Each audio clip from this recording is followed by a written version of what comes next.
భద్రపరిచి సంరక్షించి సజీవ లెక్కలో ఉంచి నీ సన్నిధికి తీసుకొచ్చినందుకు నీకు వందనాలు.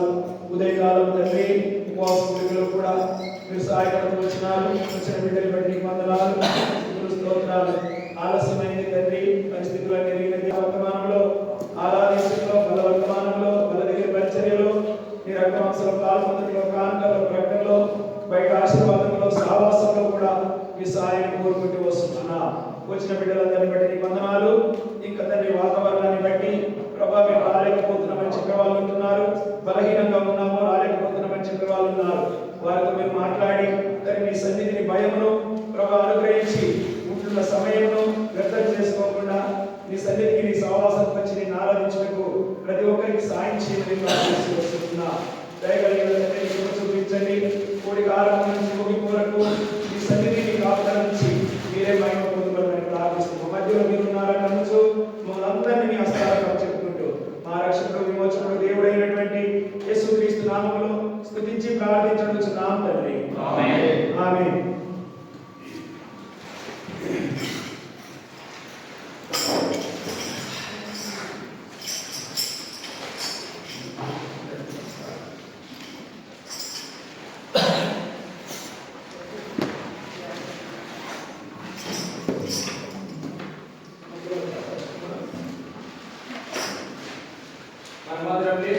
తెలుగులో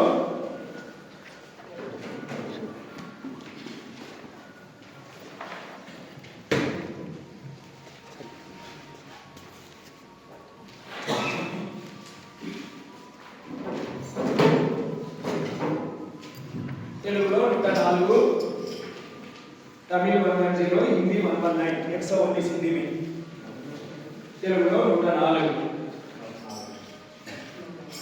ఓ యేసు నా ప్రాణ ప్రియుడా యేసు రాజా అర్పింతును నా హృదయార్పణ. నా ప్రాణ ప్రియుడా యేసు రాజా అర్పింతును నా హృదయార్పణ. తిరిగిన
తెలుగులో 217, హిందీ 240, తమిళ్ 234.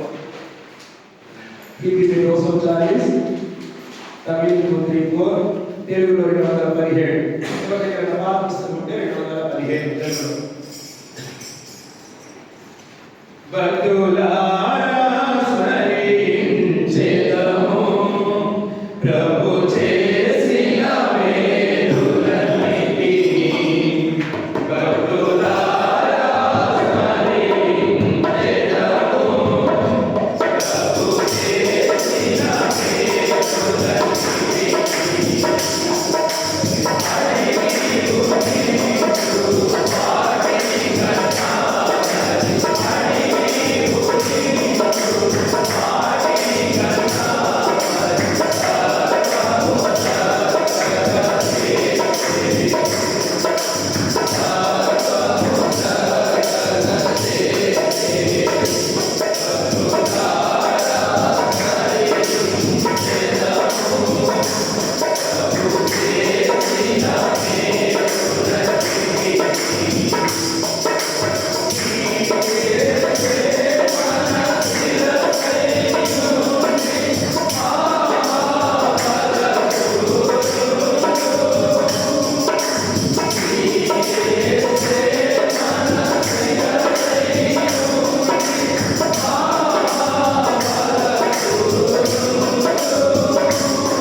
తెలుగులో 245, పాత పుస్తకం అయితే 943, హిందీ में 175, హిందీ में 175, తమిళ్ 219.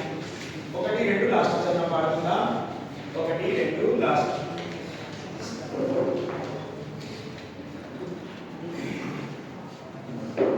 పగటిలో మేఘ సంభవముగా, రాత్రిలో అగ్ని సంభవముగా,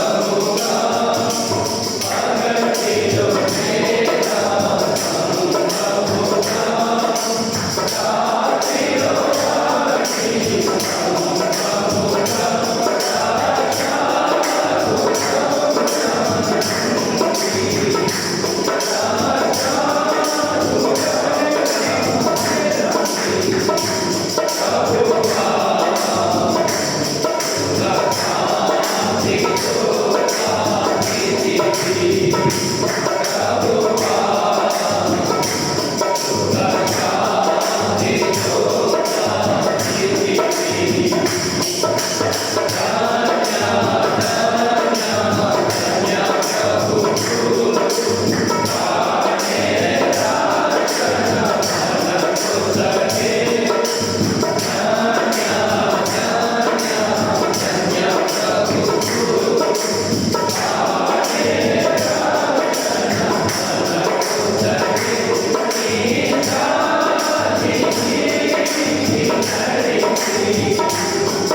మనం ఈరోజు ఆరాధనకు వెళ్ళక ముందు కొన్ని వాక్యాలు ధ్యానించి మనం ఆరాధన వెళ్తాం.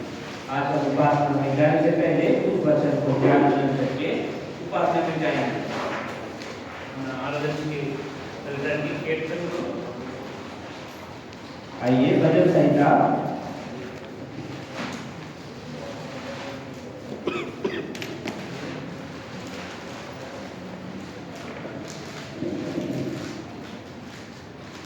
వచనం చదువుతున్నాం. भजन संहिता 36 अध्याय पहला वचन मिलकर पढ़ेंगे। 36 भजन संहिता का पहला वचन मिलकर पढ़ेंगे। అందరం కలిసి చదువుతున్నాం. हम सब मिलकर पढ़ेंगे। Psalm 34 verse 1। तेरा समय यहोवा को दर्शन कर निरंतर मेरे मुख। చూడండి, మనం ఆరాధనకి కూడి వచ్చాం. మనంతా देखिए हम उपासना करने के लिए इकट्ठा होकर आए यहाँ पे। ఇక్కడ దావీదు మాట్లాడుతున్నాడు. ఇక్కడ నేను ఎల్లప్పుడూ యెహోవాను సన్నిధించేదని. यहाँ पे दाऊद भजन संहिता वो लिखते हुए ये कहता है, मैं हर समय यहोवा को धन्य कहा करूंगा। ఇక్కడ దావీదు ఏం మాట్లాడుతున్నాడంటే నేను ఎల్లప్పుడూ అని మాట్లాడుతున్నాడు. यहाँ पे भजन संहिता दाऊद मैं हर समय में करके बता रहा है। మనం ఇక్కడ మన ప్రధాన అంశం ఏంటంటే నేను ఎల్లప్పుడూ అన్న మాట గురించి మనం ధ్యానించుకున్నాం. अभी हमारा अंश ये है कि हर समय में उसके ऊपर हम ध्यान मनन करेंगे। మనం కొంచెం ధ్యానించుకుని దేవుని ఆరాధనలో వెళ్దాం. कुछ बातों को हम लोगों के वचन से देखकर उपासना करने के लिए आगे बढ़ेंगे। దావీదు నేను ఎల్లప్పుడూ అని మాట్లాడుతున్నాడు. यहाँ पे दाऊद ने हर समय में बोलते दिख रहा है। ఎల్లప్పుడూ అంటే ఎప్పుడు అంతమంది ఇక్కడ మనం కొంచెం సేపు ధ్యానించుకున్నాం. हर समय मतलब हर समय, इसके ऊपर थोड़ा ध्यान मनन करेंगे। ఎల్లప్పుడూ అని మాట్లాడుతున్నారు. మనము ఆరాధన అనుకుంటే మనం ఎప్పుడు అనుకుంటామంటే ఆరాధనకు వచ్చి ఆదివారం రోజు ఒక 2 గంటలు మనం ఆరాధనలో గడుపుతూ ఉంటాం. कई बार हम ऐसे सोचते हैं उपासना करना मतलब इतवार के दिन 2 घंटा ऐसा प्रभु के बाद में जाकर उपासना करना, वो उपासना करके हम सोचते हैं। కానీ దావీదు ఏం మాట్లాడుతున్నాడు అంటే నేను ఎల్లప్పుడూ యెహోవాను సన్నిధించేదని అని మాట్లాడుతున్నాను. लेकिन दाऊद क्या कहता है, मैं हर समय में यहोवा का धन्य कहा करूंगा। చూడండి, ఎల్లప్పుడూ అంటే ఎప్పుడైనా మనం దేవుణ్ణి ఆరాధించవచ్చు అని సందర్భం అనేది. हर समय मतलब आप कोई भी परिस्थिति में हो, कहीं पे भी हो, हम प्रभु को धन्य कह सकता है, उपासना कर सकता है, ये मतलब है। ఇక్కడ మనం కొంచెం దావీదు గురించి ధ్యానిస్తే ఇక్కడ పరిస్థితి ఎలాంటి పరిస్థితి అంటే దావీదుది ఒక రాజు చేత తోలు వేయబడ్డారు. అంటే కుక్కని ఒక గెట్టేసినట్టు లేకపోతే ఎవరొకరిని అడుక్కునే వాళ్ళు వస్తే తోలేస్తాం చూస్తారా బయటికి, అలాంటి పరిస్థితుల్లో ఉన్నాడు ఇక్కడ దావీదు. మనకి अगर हम ये देखते हैं कि कौन से परिस्थिति में दाऊद ये भजन संहिता लिख रहा है, या फिर दाऊद एक राजा के जरिया वो भगाया गया है। जैसे हम हमारे सामने कोई कुत्ता आता है तो उसको भगा देते हैं, या नहीं तो कोई भीख मांगने वाला आएगा तो उसको भगाएंगे, तो वैसे भगाया गया था दाऊद। అటువంటి పరిస్థితుల్లో కూడా దావీదు ఏం చేస్తున్నాడు, ఇక్కడ యెహోవాని సన్నిధిస్తున్నాడు. वैसे कठिन परिस्थिति में दाऊद प्रभु को धन्य कह रहा है।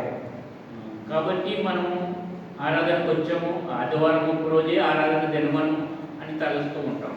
कई बार हम इतवार के दिन ही प्रभु का उपासना करने का दिन है करके सोचते हैं। కానీ ఇక్కడ దావీదు జీవితం ప్రకారం మనం ధ్యానించినట్టయితే ఎల్లప్పుడూ మనం సన్నిధించే వారుగా ఉండాలి. लेकिन दाऊद के जीवन से हम ये देख सकते हैं, हम हर समय में प्रभु को धन्यवाद करना, धन्य करना चाहिए। అది మనం ప్రయాణంలో ఉండొచ్చు, లేకపోతే అన్నం తింటూ ఉండొచ్చు, లేకపోతే నిద్ర పోతూ ఉండొచ్చు. ఎట్టి పరిస్థితుల్లో ఎల్లప్పుడూ కూడా మనం యెహోవాని సన్నిధించే వారంగా ఉండాలి. चाहे हम कहीं यात्रा कर रहे होंगे, या नहीं तो कुछ काम कर रहे होंगे, या खाना खाते होंगे, परिस्थिति कैसे भी क्यों ना हो, हम प्रभु को धन्यवाद करना चाहिए।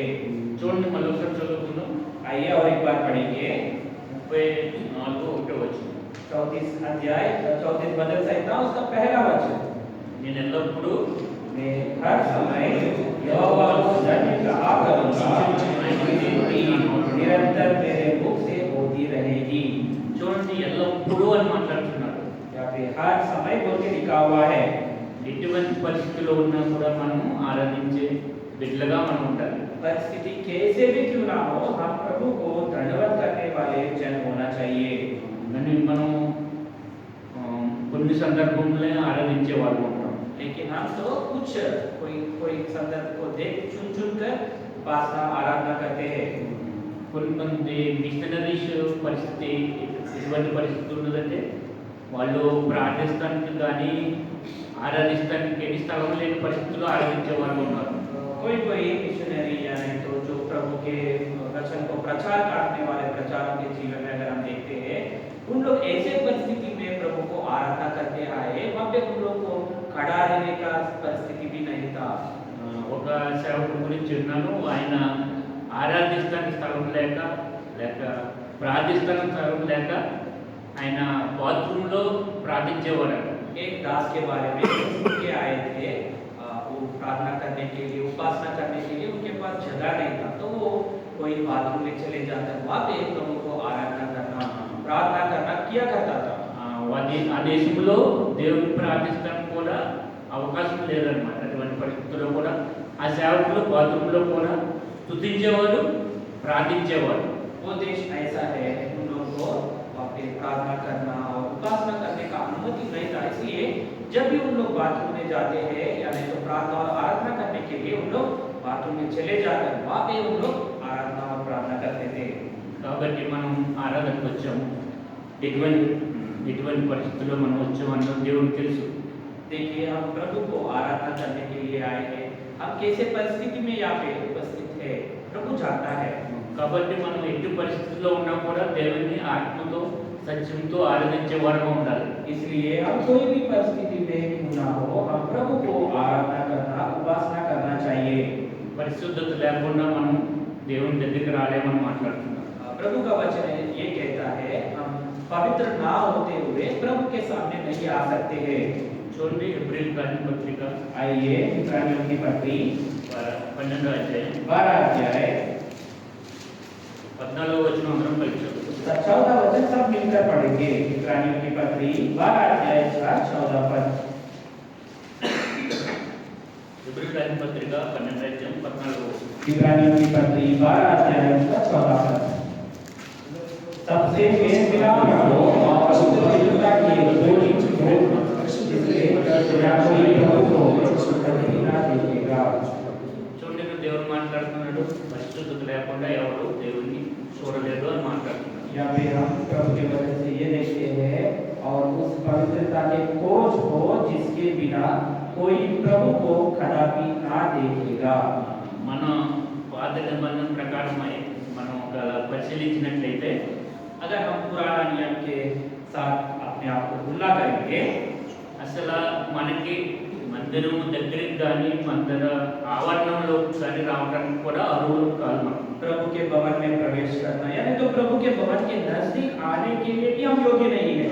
కానీ మనం దేవుని యొక్క ఉచితమైన కృప ద్వారానే మనం రక్షింపబడి ఈ రోజు మందిరంలో వచ్చి ఈ విధంగా ఆరాధించే అవకాశం కలిగిందంటే దేవుడు ఇచ్చిన ఉచితమైన కృప. लेकिन आज के दिन हम प्रभु के भवन में आकर बैठकर उनको उपासना स्तुति प्रशंसा कर रहे हैं। इसका क्या मतलब है? ये केवल प्रभु यीशु मसीह से आया हुआ उस उचित अनुग्रह के कारण ही ये पॉसिबल है। కానీ పాత నిబంధనలు అయితే మనలో చిన్న పాపం ఉన్నా దేవుని ఆవరణలోకి వచ్చినా కూడా అక్కడే చనిపోయేవాడుగా ఉంటారు. लेकिन अगर हम पुराने नियम में देखते हैं, कोई भी अपने अंदर पाप रखकर प्रभु के उपस्थिति में आने के प्रयास किया तो वही के वही उन लोग मर गए। కానీ దేవుని ఉచితమైన కృప ద్వారానే మనం రక్షింపబడ్డాం. लेकिन हम प्रभु की जो उचित रीति से अनुग्रह प्रभु ने हमको दिया, उसके जरिए हम उद्धार पाए हैं। కాబట్టి మనకి దేవుని ఇటువంటి ఈ కృప మనకు అనుగ్రహించినందుకు దేవునికి ఆత్మతో సత్యంతో ఆరాధించే వారంగా ఉన్నాం మనం. इसलिए जो अनुग्रह और जो उद्धार प्रभु ने हमको दिया है, उसके जरिए हम प्रभु को स्तुति प्रशंसा और आराधना करना चाहिए।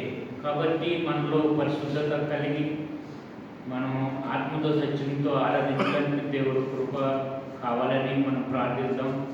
ఆరాధన వరకు మనం మన మనసుని మనసుని మన ఆత్మను కూడా సిద్ధం చేసే వారంగా ఉండాలి. इसीलिए हम जब भी प्रभु की उपस्थिति में आते हैं ऐसा प्रार्थना हमारे मन में होने चाहिए, प्रभु आप जो अनुग्रह मुझे दिया है आपको स्तुति और प्रशंसा करने के लिए उस अनुग्रह के साथ में आपको स्तुति और प्रशंसा कर सकूं, ऐसा प्रार्थना हमारा होना चाहिए। और जब हम प्रभु की उपस्थिति में आते हैं वो सारे चीज को याद करते हुए प्रभु को स्तुति और प्रशंसा चढ़ाना चाहिए। చూడండి దేవుడు ఎక్కడ నివాసం చేస్తాడు చూడండి. देखिए प्रभु किधर वास करता है। కీర్తనల గ్రంథం 51 भजन संहिता 51 17వ వచనం అందరం కలిసి చదువుదాం. 17 वचन को हम पढ़ेंगे। అందరం కలిసి చదువుకుందాం. सब मिलकर भजन संहिता 51 और उसका 17 पढ़ेंगे। తిరిగి మన దేవా చూడండి, తిరిగి నలిగిన హృదయం దేవుడు కావాలనుచున్నాడు. प्रभु ये मांगता है टूटा मन परमेश्वर के योग्य बलिदान है। కాబట్టి మనం తిరిగి నలిగిన హృదయంతో దేవుడి దగ్గరికి వచ్చినప్పుడు దేవుడు ఏం మాట్లాడుతున్నాడు? హృదయమే నీ ఆలయము అని మాట్లాడుతున్నాడు. जब हम ये टूटा फूटा मन लेकर प्रभु की उपस्थिति में आते हैं तो प्रभु का वचन ये कहता है जो टूटा फूटा मन है वही प्रभु को वास करने का जगह है। దేవుడు మాట్లాడుతున్నాడు, శుద్ధ హృదయం కావాలని మాట్లాడుతున్నాడు. प्रभु ये कहता है पवित्र मन होना चाहिए। చూడండి, అదే కీర్తనల 51 10వ వచనం నుంచి यही भजन संहिता 51 का 10 में हम ऐसे पढ़ेंगे। అందరం కలిసి చదువుకుందాం. దేవా हे परमेश्वर मेरे अंदर शुद्ध मन उत्पन्न कर और मेरे भीतर नित्य आत्मा नए सिर से पत्थर। చూడండి ఏమంటున్నాడు? నా యందు శుద్ధ హృదయం కలుగు చేయమని మాట్లాడుతున్నాడు. या फिर भजन करता ये सब लिखता है मेरे अंदर शुद्ध मन उत्पन्न कर। కాబట్టి మన హృదయము ఈ వారం అంతట్లో ఏ విధంగా ఉన్నదన్నది మనం చూసుకోవాలి. हमको ये जांचना चाहिए ये पूरा हफ्ता में हमारा मन कैसा था। పాత నిబంధన గ్రంథంలో అయితే దేవుని మందిర ఆవరణంలో కూడా రావడానికి అర్హులం కాదు. पुराना नियम के अनुसार तो प्रभु के भवन के अंदर आने के लिए योग्य नहीं थे।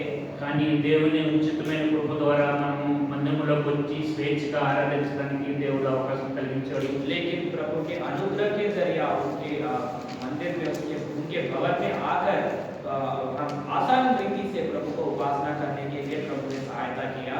కాబట్టి మన యందు శుద్ధ హృదయం కలుగు చేయాలని దేవుడిని ప్రార్థిద్దాము.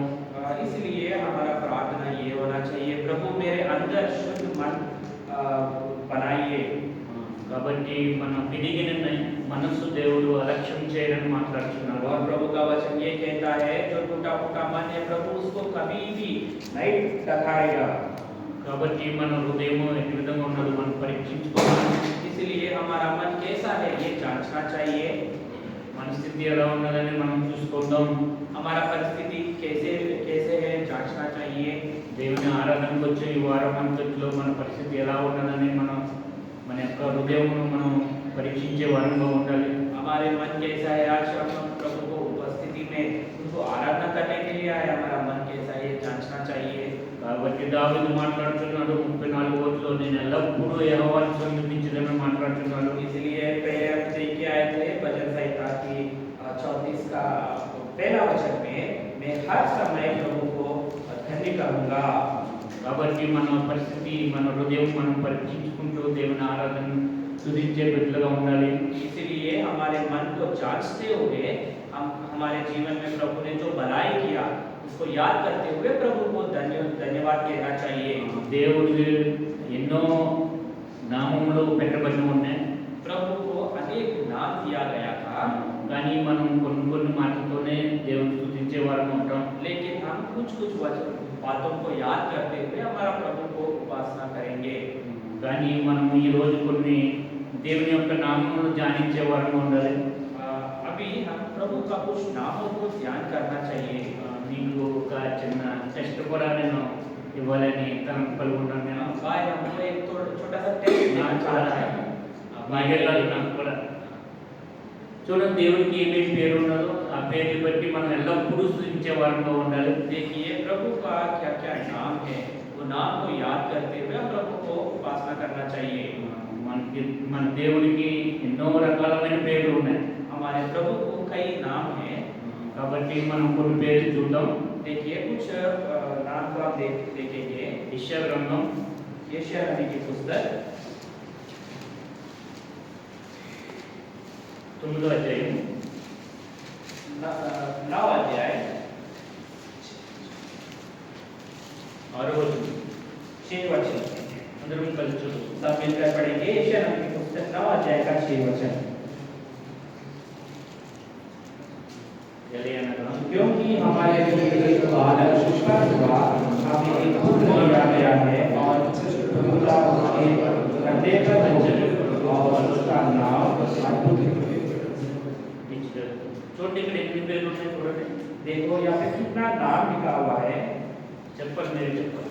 ఆశ్చర్యకరుడు, अद्भुत युक्ति करने वाला, ఆలోచనకర్త, पराक्रमी परमेश्वर, బలవంతుడైన దేవుడు, क्षमा कीजिए, पराक्रमी परमेश्वर, ఇచ్చిరాకు తండ్రి, अनंत काल का पिता సమాధానకర్త యొక్క అధిపతి. और शांति का राजकुमार। ఇక్కడ ఎన్ని ఉన్నాయి? 5 పేర్లు ఉన్నాయి. कितने नाम है? यहाँ पे 5 नाम है। ఇంకా మనకి బైబిల్లో ఎన్ని పేర్లు ఉన్నాయని మీరు వచ్చే వారం మీరు ఎన్నో ధ్యానించి రావాలి. अगले हफ्ता और कितना प्रभु का नाम है वो ध्यान मनन करके आना चाहिए। ప్రతి ఒక్కరు కూడా రెఫరెన్స్తో కూడా తీసుకొచ్చి అన్నం చూపించారు. अगले हफ्ता को आप रेफरेंस के साथ लिखकर भाई को बताएंगे। చూడండి, ఇంకా చూద్దాం కొన్ని పేర్లు. పరమగీతములు, और सदोपदेश, పరమగీతములు, श्रेष्ठ गीत,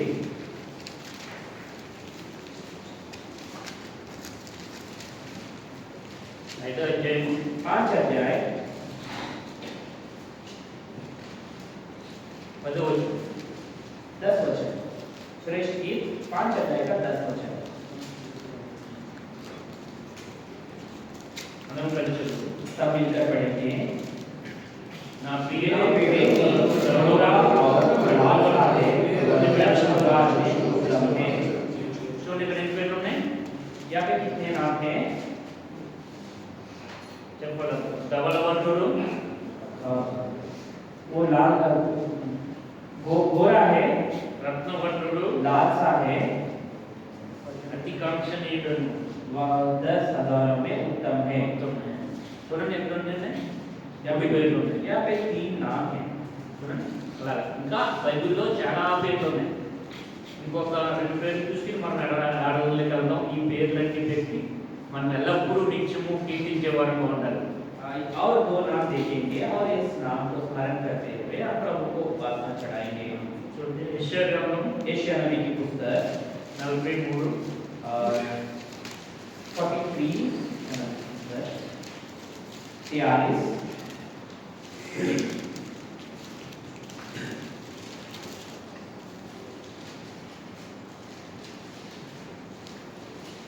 14వ వచనం और 14 वचन।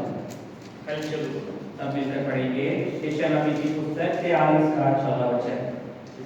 तुम्हारे चुराने वाला और इस्राएल का पवित्र यहोवा जो कहता है, तुम्हारे लिए मैंने बेबीलोन को भेजा है और सब रहने वालों को। చూడండి, ఇక్కడ ఏముంది? పరిశుద్ధ దేవుడు. यहाँ पे आप देखते हैं पवित्र यहोवा। చూడండి, పరిశుద్ధ దేవుడు అని మాట్లాడుతున్నారు. पवित्र यहोवा यानी तो पवित्र खुदा करके हम देख सकते हैं। ఇంకా మీరు వచ్చి వారు వచ్చినప్పుడు ఇంకా ఎన్నో పేర్లు ఉన్నాయి దేవుడికి. అవన్నీ పేర్లు రాసుకొచ్చి అన్ని చూపించండి. అవి కూడా ఇంకా ధ్యానించే వారు ఉంటారు.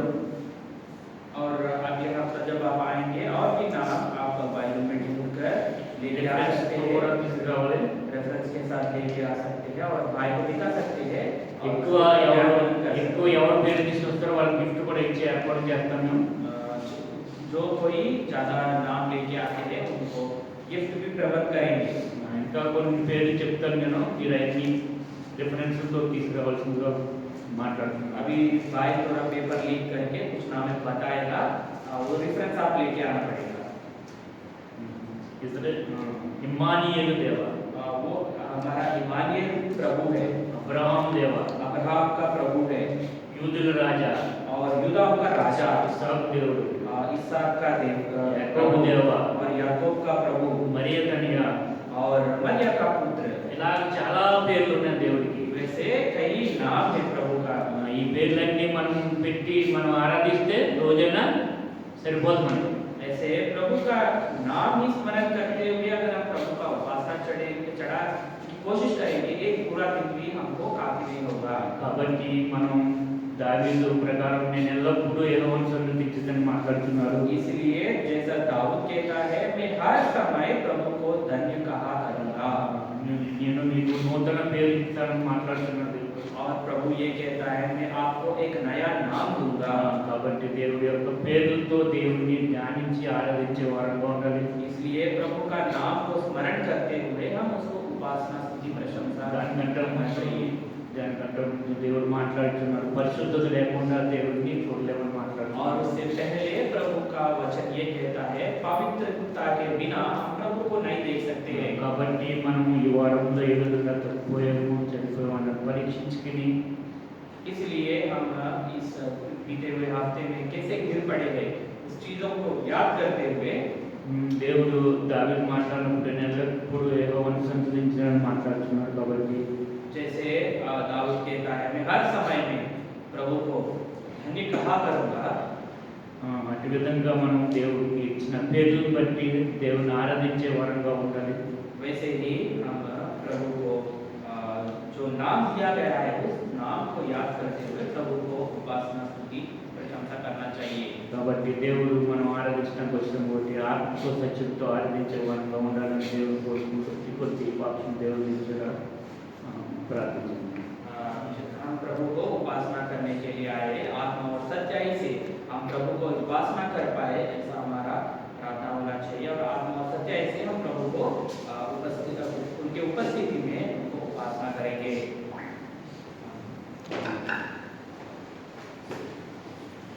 దయచేసి రండి, క్లుప్తంగా ఒకరికొకరు ఆరాధించండి.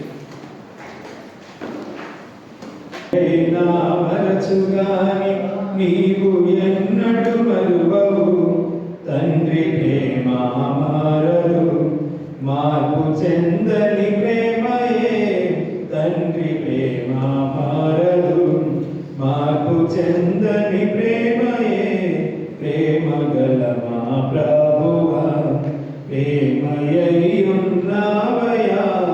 ప్రేమ గల మా ప్రభువా, ప్రేమయ్యున్నావయా,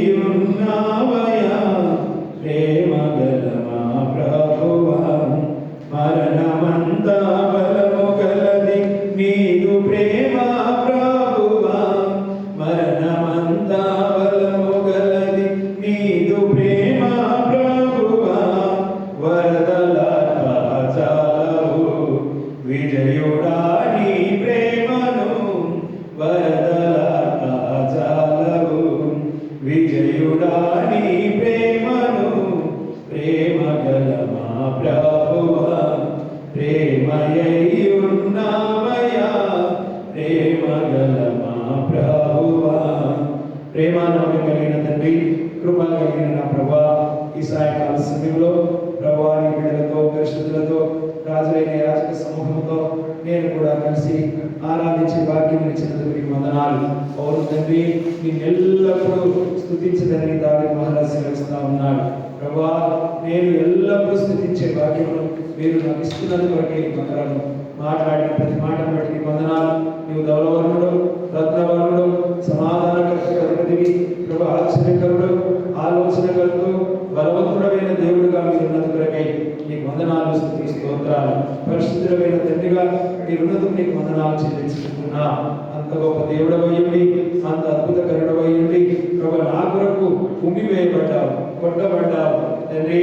కాబట్టి నిన్ను నీవు రిక్తుడిగా చేసుకున్నావు ప్రభా, తృణీకరించబడ్డావు ప్రభా, నీకు ఎవ్వరు ఇష్టంలో పడని వాడిగా చేసుకుంటూ వచ్చినావు. ఎంత ప్రేమ తండ్రి నాకైనా, ఆ ప్రేమను వరదలార్పచాలవు. తల్లి అయినా మర్చినేమో కానీ నీవు నన్ను మరొక విడవకుండా ఉన్న దేవుడుగా మీరు నన్ను కొరకై నీకు వందనాలు చెల్లిస్తున్నాను. నీ అపారమైన ప్రేమ, అద్భుతమైన ప్రేమ. నేను బలహీనుడనైనప్పటికీ నువ్వు బలవంతుడిగా అవుతున్నావు తండ్రి. ప్రభా, నువ్వు చేస్తున్న ప్రతి మేలు అద్భుతమైనది, ఆశ్చర్యమైనది తండ్రి. నీ కృప చూపిస్తూ దినదినము నా జీవిత యాత్రలో చేస్తున్న ప్రతి మేలును బట్టి నీకు వందనాలు చెల్లిస్తున్నాను. నమ్మదగిన దేవుడుగా ఉన్నావు, చాలిన దేవుడుగా ఉన్నావు తండ్రి. ఉన్నవాడు వనవాడుగా నా జీవితంలో ఉండు నడిపిస్తున్నందుకు నీకు వందనాలు చెల్లిస్తున్నాను అయ్యా. నా కుటుంబం పట్ల, సంఘం పట్ల, పరిస్థితుల పని పట్ల దినదినంలో చేస్తూ వస్తున్న ప్రతి మేలు కొరకు ప్రభు నా కాపరిగా, నా రక్షకుడిగా, నా కొండవుగా, నా కోటవుగా మీరున్నందుకు నీకు ఏమివ్వగలను తండ్రి.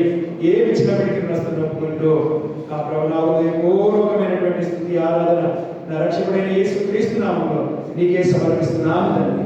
ఆమేన్. ఆమేన్.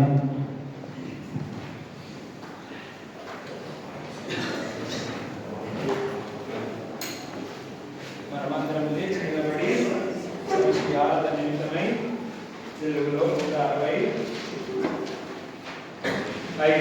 నిమిత్తమై 1-2 లాస్ట్ పాడుకుందాం. 1-2 లాస్ట్, 1-2 లాస్ట్ గాయని. సన్నుతించెదను ఎల్లప్పుడూ సన్నుతించెదను ఎల్లప్పుడూ నిత్యము ఆయన కీర్తించెదను, నిత్యము ఆయన కీర్తించెదను, సన్నుతించెదను ఎల్లప్పుడూ, సన్నుతించెదను ఎల్లప్పుడూ.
Thank you.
దయచేసి కూర్చోండి.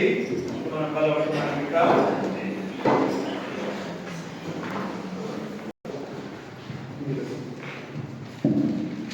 आइए हम प्रार्थना में प्रभु की ओर देखेंगे।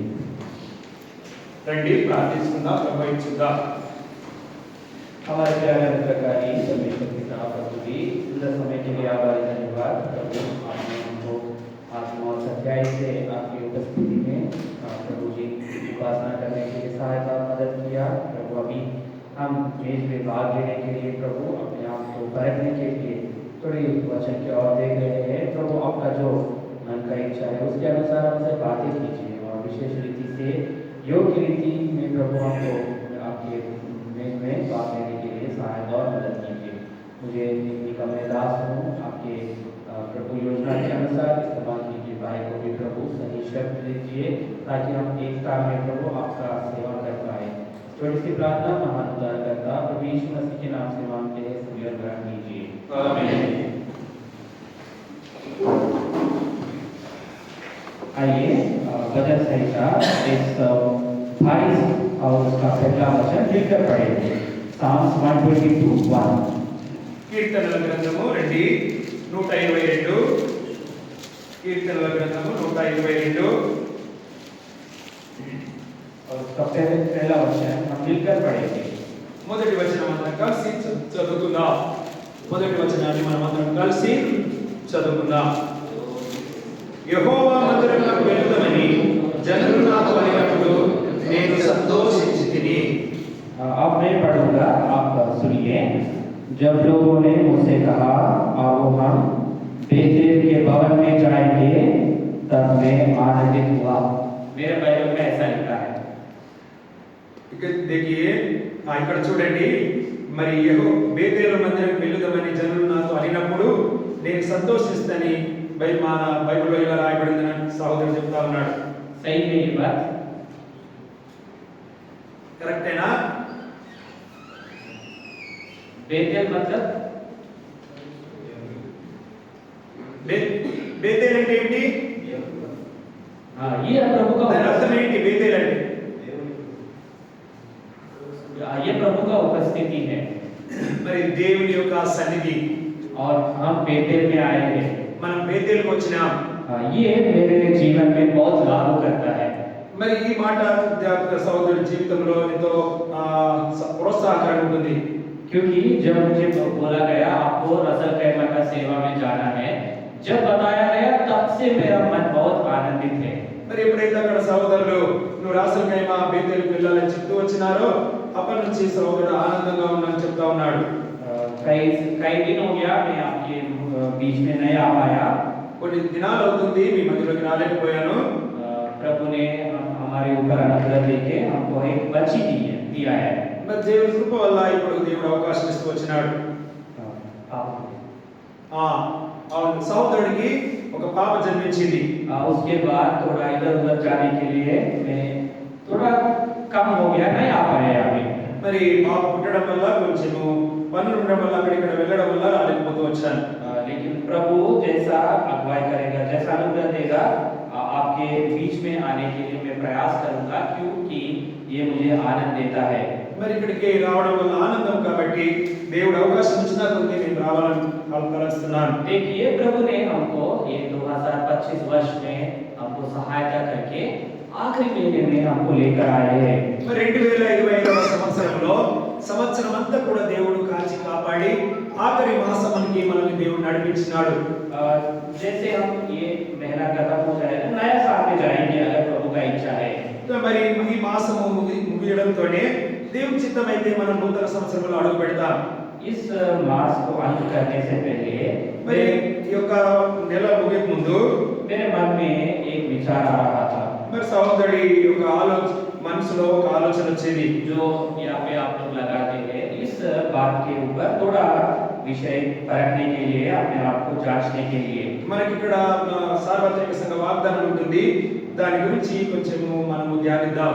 आइए पहला वचन जो यहाँ पे लिखा है, మరి మొదటి వచనం అక్కడ రాయబడింది, प्रकाशित वाक्य మరి ప్రకటన గ్రంథము 20 अध्याय का 5 वचन 20వ అధ్యాయము ప్రకటన 25 20వ అధ్యాయము 5వ వచనం ప్రకటన గ్రంథము 20వ అధ్యాయము 5వ వచనం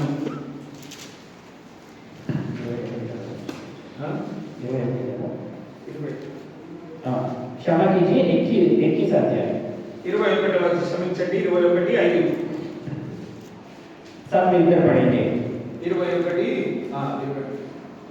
जो सिंहासन पर बैठा था उसने कहा देखने सब कुछ नया कर देता हूं फिर उसने कहा लिख ले ये वचन विश्वास के योग्य और सत्य है दूसरा वचन రెండవ వచనము पहला समूएल మొదటి సమూయేలు 30 अध्याय 30వ అధ్యాయము 19 वचन 19వ వచనము सब मिलकर पढ़ेंगे మొదటి సమూయేలు 30వ అధ్యాయము 19వ వచనము पढ़िए అందరం కలిసి చదువుకుందాం కుమారులేమి కుమార్తెలేమి దోపుడుసులేమి వారి ఎత్తుపోయిన తనంతటిలో కొద్దిదేమి గొప్పదేమి ఏది తక్కువ కాకుండా దావీదు సమస్తమును రక్షించెను दाऊद ने सब कुछ लाया దావీదు సమస్తము సమకూర్చెను आखिरी में ఇంకొక ఆఖరుగా योएल की पुस्तक యోవేలు గ్రంథము दूसरा अध्याय 2వ అధ్యాయము 25 वचन యోవేలు గ్రంథము दूसरा अध्याय का 25 वचन 2వ అధ్యాయము 25వ వచనము యోవేలు 2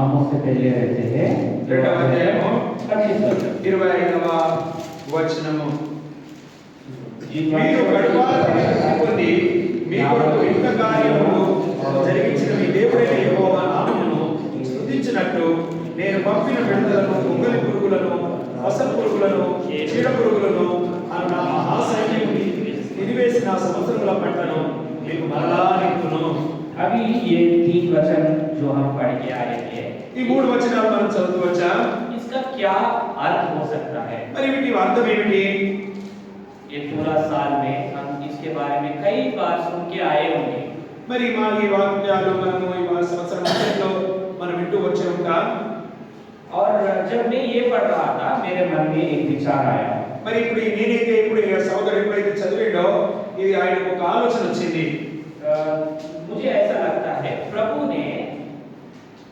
पश्चाताप करके ये बातें बोल रहा है మరి ఇక్కడ సోదరుడికి వచ్చిన ఆలోచన అంటే దేవుడు పశ్చాత్తాపడి ఈ మాటలు చెప్తున్నట్లుగా అనిపిస్తుంది प्रभु पश्चाताप कर सकता है మరి దేవుడు పశ్చాత్తాపడొచ్చా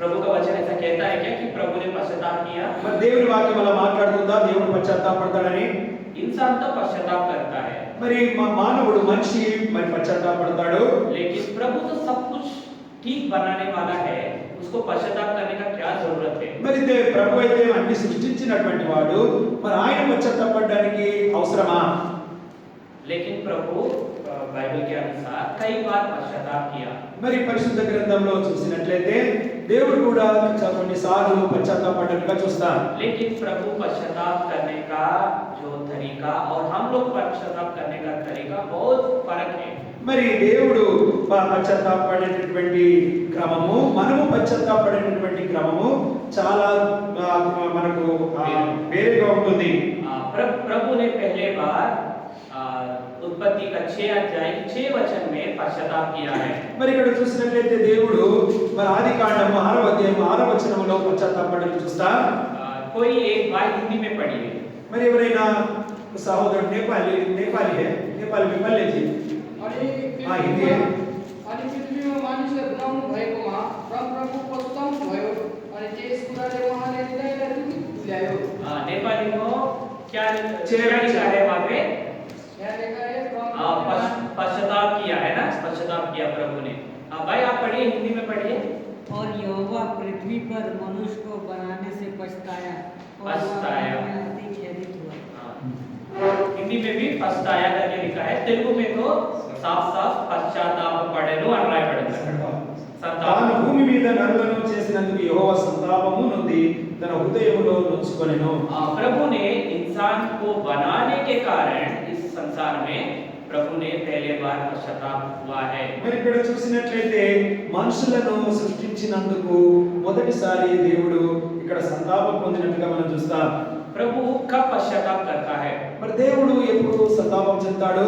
प्रभु हमको कुछ अच्छा बना के देगा, మరి దేవుడు మనకు కొంచెం మంచి చేసి ఇచ్చినప్పుడు उसके बाद प्रभु हमको वो सोम देता है, దేవుడు మనకి ఇచ్చేస్తాడు దాన్ని. उसके बाद परीक्षा करता है प्रभु हमको। మరి దేవుడు ఆ తర్వాత మనల్ని పరీక్షిస్తాడు. और जब हम फेल हो जाते हैं, మరి మనం ఎప్పుడైతే పడిపోతామో, जब फेल होगा क्या चाहिए हमको? మరి అప్పుడు ఎప్పుడైతే పడిపోతామో ఏం కావాలి? पनिशमेंट। మరి శిక్ష. पनिशमेंट देने के बाद మరి శిక్షించిన తర్వాత प्रभु अपने ऊपर हाथ डाल के, अरे बेटा मैंने आपको पनिशमेंट दे दिया करके पश्चाताप करता है। మరి తర్వాత మన దగ్గరికి తీసుకొని మరి నీకు శిక్షించినానని అప్పుడు తన హృదయంలో ఉంచుకుంటాడు. प्रभु कौन से परिस्थिति में पश्चाताप किया, अगर हम जाके बाइबल में पढ़ेंगे, మరి మనము దేవుడు ఏ ఏ స్థలాల్లో ఎటువంటి పరిస్థితుల్లో సంతాపం చెందినాడో మనం పరిశుద్ధ గ్రంథంలో చూసినట్లయితే मेरे विचार के अनुसार प्रभु सब जगह में ऐसे ही पश्चाताप किया। మరి మరి చూసినట్లయితే చాలా సార్లు కూడా ప్రభు సంతాపం పొందినట్టుగా మనం చూస్తాం. लेकिन हमारा पश्चाताप कैसा है? మరి మన సంతాపం ఎలా ఉంది? మన పశ్చాత్తాపము, हम किसी को काम सौंपते हैं, మరి మనము ఎవరికైనా ఒక పని చెప్తామో ఇస్తామో, उन लोग ठीक से काम नहीं करेगा, మరి వాళ్ళు సరైన రీతిలో పని చేయకపోతే वो देखकर हम लोग बोलते हैं मैं इनको काम ही नहीं देना चाहिए था। మరి ఇక్కడ చూసినట్లయితే అప్పుడు మనం అనుకుంటాము, అయ్యో ఈ పని ఆయనకి ఎందుకు అప్పచెప్పాము అని బాధపడతాం. ये हमारा तरीका है, మరి ఇది మన యొక్క క్రమము. लेकिन प्रभु ऐसा नहीं है। కానీ దేవుడు అలా కాదు. देखिए इन 3 वचनों में से एक वचन को थोड़ा गहराई में हम देखने की प्रयास करेंगे। మరి ఈ 3 వచనాల్లో ఒక వచనాన్ని లోతుగా మనం చూడడానికి ప్రయత్నిద్దాం. बीच में जो लिखा हुआ है पहला शमूएल, మరి మధ్యలో రాయబడినటువంటి వాక్యం ఇక్కడ ఉంటుంది. మధ్యలో రాయబడినటువంటి వాక్యము पहला शमूएल మొదటి సమూయేలు 30 अध्याय 30వ అధ్యాయము उसका 19 वचन। 19వ వచనము. सब मिलकर अपने अपने भाषा में स्पष्ट रीति से पढ़ेंगे। అందరం కలిసి మన భాషల్లో మనము క్లుప్తంగా చదువుకుందాం. కుమారులేమి కుమార్తెలేమి గోపురుషులేమి వారి ఎత్తుపైన తనంతటిలో పొందిదేమి గొప్పదేమి ఏది తక్కువ కాకుండా దావీదు సంస్థను రక్షించెను. ठीक है, अभी एक ट्राई करेंगे, एक चीज ट्राई करेंगे। మనం ఇప్పుడు ఒకటి ప్రయత్నం చేద్దాం. आलोचना बहुत स्पष्ट रीति से पढ़ रहा है, మరి ఆ అబ్బాయి స్పష్టంగా క్లుప్తంగా చదువుతున్నాడు. क्योंकि अन्ना के पास माइक है। ఎందుకంటే స్పీకర్ ఉంది కాబట్టి. अटला ना అంతేనా? वैसा है क्या? नहीं, शायद आपके पास माइक ना हो, लेकिन अन्ना को फॉलो करते हुए पढ़ेंगे अभी। మనము సోదరుని అనుసరిస్తూ చదువుదాం. ये जैसा अन्ना पढ़ रहा है वैसे ही पढ़ना है। మరి సోదరుడు ఎలా చదువుతున్నాడో మీరు కూడా అలాగే చదవండి. आइए రండి. కుమారులేమి కుమార్తెలేమి గోపురుషులేమి వారి కోల్పోయిన దానంతటిలో కొద్దిదేమి గొప్పదేమి ఏది తక్కువ కాకుండా దావీదు సమస్తమును రక్షించెను. देखो अभी कितना अच्छा है। ఇప్పుడు ఎంత బాగా చదివా? जब हम गाना गाते हैं, ఎప్పుడైతే పాట పాడతామో आलोचना एक ट्यून में, మరి ఆ సోదరి రాగంలోనే, रमेश अन्ना एक ट्यून में, మరి రమేష్ సోదరు ఒక రాగంలో, मोजेस भाई एक ट्यून में, మోజెస్ ఒక రాగంలో, प्रदीप अन्ना एक ट्यून में। ప్రదీప్ ఒక రాగంలో. अच्छा रहेगा? బాగుంటది అలాగా? अच्छा नहीं रहेगा ना?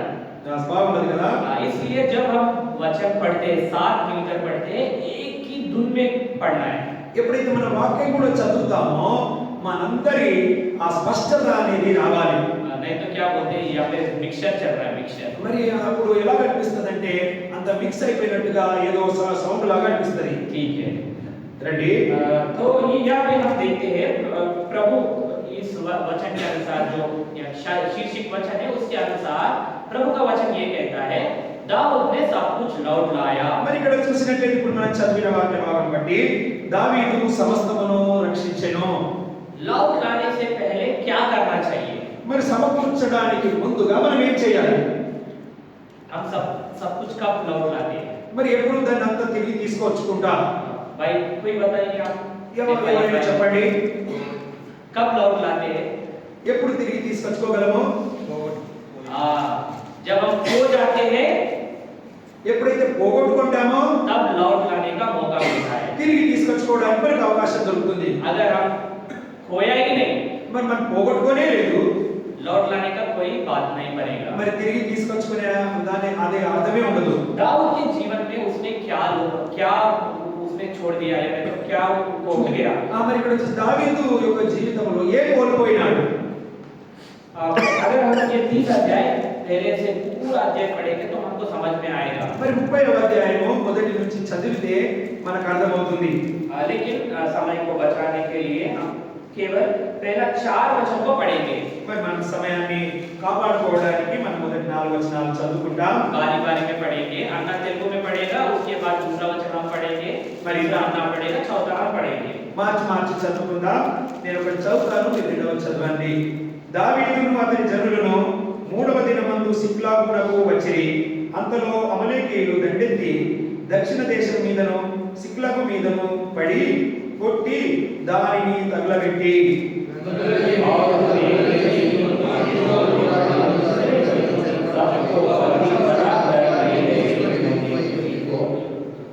మూడవ వచనం, దావీదును అతని జనులను పట్టణమునకు వచ్చి అది కాల్చబడి ఉంటున్నయు తమ భార్యలను కుమారులను కుమార్తెలను చెరలోకి కొనుక్కోబడి ఉంటున్నయు చూచి इतना रोए कि फिर उनमें रोने की शक्ति ना रही। देखो, दाऊद और उनके साथी सब मिलकर तीसरे दिन सिकलाग में पहुंचा। మరి ఇక్కడ చూసినట్లయితే దావీదు మరి ఆయనతో పట్టున వారు కూడా 3వ దినమందు సిక్లాగునకు వచ్చి ఉన్నారు. और उनका वेलकम पार्टी कैसे था? మరి ఆయన యొక్క స్వాగతము ఎలా ఉంది? आप में से कोई नया जगह भवन में गया या कहीं पे गया तो आपको बहुत आनंद के साथ स्वीकार करेंगे। మరి ఎప్పుడైతే మనమైతే కొత్తగా ఎక్కడికైనా వెళ్ళినప్పుడు స్థలాల్లోకి అక్కడ ఉన్న వాళ్ళు సంతోషంగా మనల్ని ఆహ్వానిస్తారు. लेकिन यहाँ पे दाऊद का शत्रु लोग उस जगह में जब दाऊद पहुंचा है उनके ऊपर वो युद्ध करने के लिए आ पहुंचे हैं। మరి ఇక్కడ చూసినట్లయితే దావీదు మహారాజు ఎప్పుడైతే అక్కడికి చేరుకున్నాడో అక్కడ పరిస్థితులు చాలా విరుద్ధంగా ఉన్నాయి. पूरा उस जगह को जला दिया, మరి ఆ యొక్క ప్రాంతాన్నంతా కాల్చివేసినారు. उनके स्त्रियों को और उनके बच्चों को जो अच्छा चीजें सब कुछ लेके गया। మరి అక్కడ చూసినట్లయితే వారి భార్యలను వారి కుమార్తెలను కుమారులను అక్కడ ఉన్నటువంటి మంచి మంచి వాటన్నింటినీ ఎత్తుకొని పోయినారు. ये परिस्थिति दिखने में कैसा है? మరి ఈ పరిస్థితులను చూస్తే మనకు ఎలా అనిపిస్తుంది? अभी आप कोई नया जगह में गया, మరి ఒక స్థలానికి మనం వెళ్ళినప్పుడు आपके पेटी वगैरह सब कुछ एक जगह में रखकर మరి అక్కడ చూసినట్టు మన సామాన్లంతా మన వస్తువులను ఒక స్థలంలో పెట్టినప్పుడు नया जगह है, कुछ चीजें खरीदना है बोल के आप लोग उधर चले गए खरीदने के लिए। మరి ఇక్కడ అక్కడ పెట్టిన తర్వాత ఇంకా కొన్ని వస్తువులు తీసుకోవడానికి మీరు వేరే స్థలానికి వెళ్ళినప్పుడు आपका जो सामान रख के गया वो किसी ने उठाया, चुरा के चला गया। మరి మనం ఎక్కడైతే ఆ స్థలంలో మన వస్తువులు పెట్టామో అవి ఎవరైనా ఎత్తుకుపోయితే बहुत अच्छा रहेगा ना? మరి మనకు బాగుంటుందా? अरे मेरा सामान चला गया, మరి నా వస్తువులు అయితే పోయినాయి, अभी बहुत आनंद हो रहा है मेरे मन में। మరి నాకు చాలా నా హృదయంలో సంతోషంగా ఉంది. ऐसा बोलने वाला कौन है? మరి ఆ విధంగా చెప్పే వాళ్ళు ఎవరైనా ఉన్నారా? मन में हमको दुख होगा। మరి మన యొక్క హృదయంలో మనం దుఃఖపడతాం. अगर हमारे सामान खोने से ही हमको दुख होगा, अपने स्त्री को पत्नी को खोना, बच्चों को खोना, जो इकट्ठा किया सब कुछ खोने की वजह से उनके मन में कितना दुख हो सकता है। మన వస్తువులే పోయినప్పుడు మనకు అంత బాధ ఉంటుంది. మరి వారి భార్యలు వారి పిల్లలు అన్ని పోయినప్పుడు ఇంకెంత దుఃఖం వారికి ఉంటుంది. उस चीज के वजह से दाऊद और उनके साथी जितने भी हैं उन लोग क्या कर रहे थे? 4 वचन के अनुसार उन लोग चिल्ला कर इतना रोया ताकि रोने के लिए कुछ बचा ही नहीं है। మరి 7వ అంటే 4వ వచనంలో చూసినట్లయితే శక్తికి లేనంత మించి బిగ్గరగా కేకలు వేస్తూ ఏడుస్తా ఉన్నారు. और इतना रोने के बाद అంత ఏడ్చిన తర్వాత उनको एक मन में आया। ఆ తర్వాత ఒక ఆలోచన వచ్చింది. उसने क्या किया? ఏం చేశాడు? आइए 6 वचन की आखिरी बात में, మరి 6వ వచనము ఆఖరి భాగంలో చూసినట్లయితే परंतु दाऊद ने अपने परमेश्वर यहोवा को स्मरण करके किया बांधा। మరి ఇక్కడ చూసినట్లయితే ఇక్కడ చూడండి, దావీదు తన దేవుడైన యెహోవాను బట్టి ధైర్యము తెచ్చుకొనెను. उनके जीवन में जो परिस्थिति आया निस्संदेह वो दुख की परिस्थिति है। మరి ఆయన జీవితంలో వచ్చింది చాలా దుఃఖకరమైన పరిస్థితి.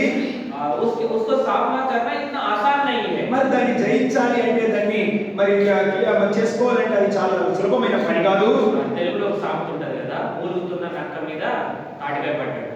మరి చూస్తే సోదరు తెలుగులో చెప్పాడుగా, जैसे हमारे तेलुगु में ऐसा बोलता है, మరి తెలుగులో అలా చెప్తారు. ऐसा एक लोमड़ी है, वो लोमड़ी उसको दुख के वजह से वो बहुत रो रहा है, जाके एक पेड़ के नीचे बैठ गया, नारियल पेड़ के नीचे, और नारियल गिर के उसके मुंडी पे गिर गया था। अभी क्या होगा? दुख के ऊपर दुख, है ना? ऐसा तेलुगु में एक कहावत है।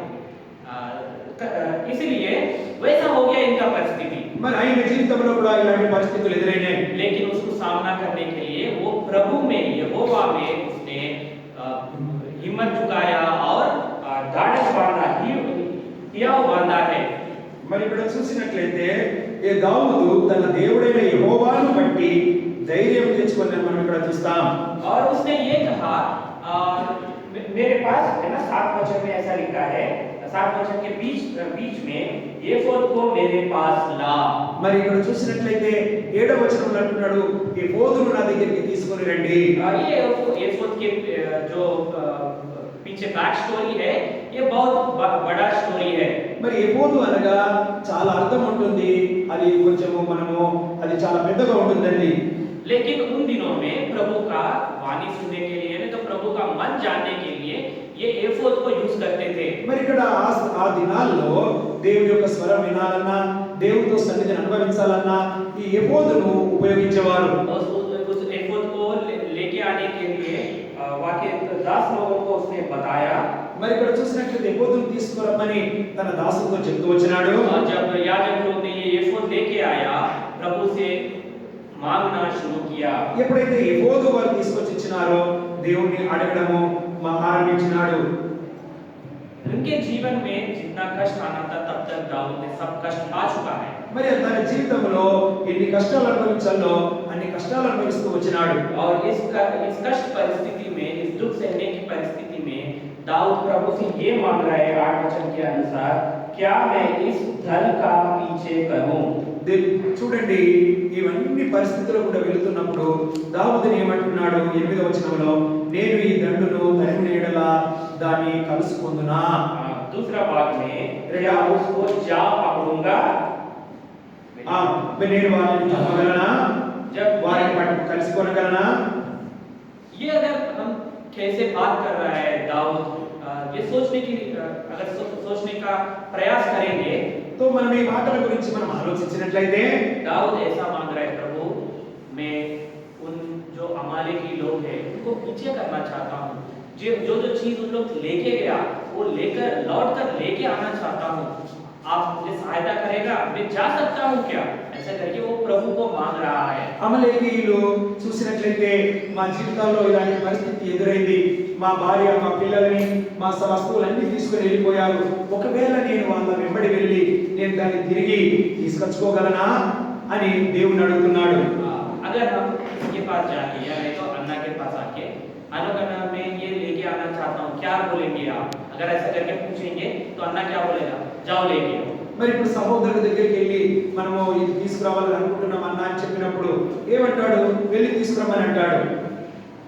लेकिन यहाँ पे दाऊद का क्वेश्चन और प्रभु का आंसर बहुत व्यत्यास है। మరి ఇక్కడ చూసినట్లయితే దావీదుని యొక్క ప్రశ్న మరి దేవుడి యొక్క జవాబు చాలా వేరుగా ఉంటుంది. दाऊद सिर्फ इतना पूछा, क्या मैं उनको पकड़ सकता हूँ? మరి దావీదు ఇంతే అడిగాడు, నేను వాళ్ళని వెంబడించి వాళ్ళని కలుసుకొని వాళ్ళని పట్టుకోగలనా. लेकिन प्रभु ये कहता है आप उनको पकड़ेगा और जो उन लोग ने आपका सामान पकड़ के लेके गया उसको भी आप लौट कर लेके आ सकते हैं। కానీ దేవుడి జవాబు భిన్నంగా ఉంటుంది. నువ్వు వాళ్ళని పట్టుకోగలవు, మళ్ళీ మీరు ఏదైతే తీసుకొని వెళ్ళారో వాళ్ళంతా దాన్ని సమస్తమును నువ్వు తీసుకొచ్చుకోగలవని చెప్తున్నాడు.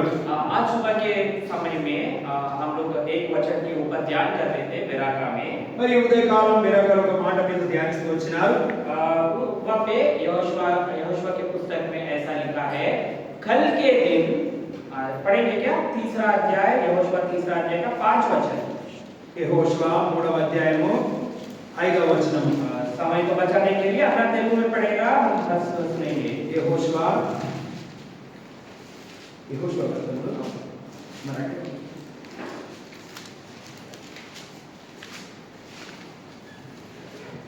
యెహోషువ